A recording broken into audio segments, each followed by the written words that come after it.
Hello friends, कैसे हैं आप सब लोग। दोस्तों, आज हम लोग बात करेंगे फेब्रोएडेनोसिस और फिर फेब्रियोडिनोमा डिसीज़ के बारे में। बहुत टू नेम से हम सब जा सकते हैं हम लोग इसको।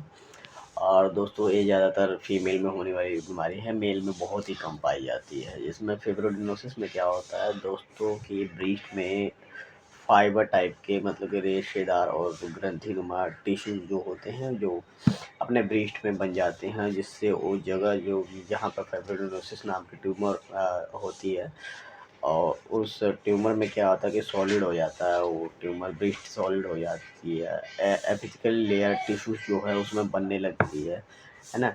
और उसका एरिया जो है रबर की तरह स्पंज हो जाता है, बिल्कुल टच में सॉफ्ट और सॉलिड टाइप का लगता है, और बिल्कुल बट एक कैंसर की मतलब कि बीमारी नहीं है।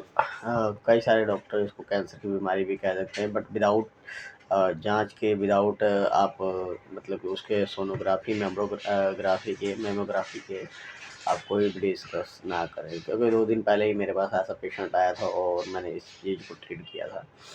तो वहाँ पे डॉक्टरों ने कह दिया था कि उसको कैंसर की बीमारी है और आप इसका इलाज कैसे करा सकते हैं। तो इसको बहुत ही ध्यान से देखते हुए आप किसी बीमारी को पेशेंट को बताएं, क्योंकि वो पेशेंट का बड़ा ढूंढा जाता है ना।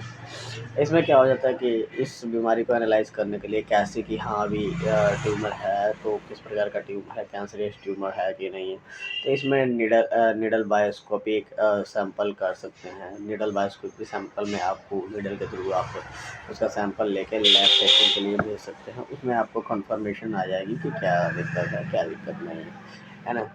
और इस एरिया को जो ब्रीस्ट होता है, उसका ब्रीस्ट मतलब कि ज़्यादातर किस में होता है, क्यों होता है, तो ज़्यादातर महिलाओं में ही होता है। फीमेल्स में ज़्यादा अडल्ट एज में ज़्यादा होता है, 15 से 35 की एज में बहुत ही ज़्यादा होता है, और उसके बाद और उससे पहले में बिल्कुल कम मात्रा में मिल जाता है ना। साइज़ की बात कर लें तो इसका 1 इंच 2.5 to 5 सेंटीमीटर साइज होता है इसका।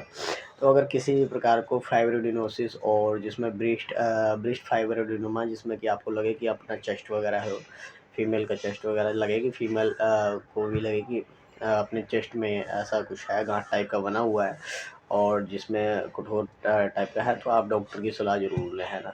मेल और फीमेल डॉक्टर को दिखाएं। और जैसा कहे, ज़्यादातर इस केसेस में क्या होता है कि सर्जरी ही होती है। इस केसेस में आप ऐसा थोड़ा बहुत, जैसे कि कभी कभार चोट या किसी कारण से हो सकता है कि कठोर हो जाए वो, तो आप मेडिसिन के थ्रू आप सही कर सकते हैं। मगर फेब्रिडिनोमा में ज़्यादातर मोस्टली आप सर्जरी का इन्वॉल्वमेंट बहुत ज़्यादा ज़रूरी होता है। और जो अल्ट्रासाउंड मेमोग्राफी होती है वो ज़रूर करवाना है ना।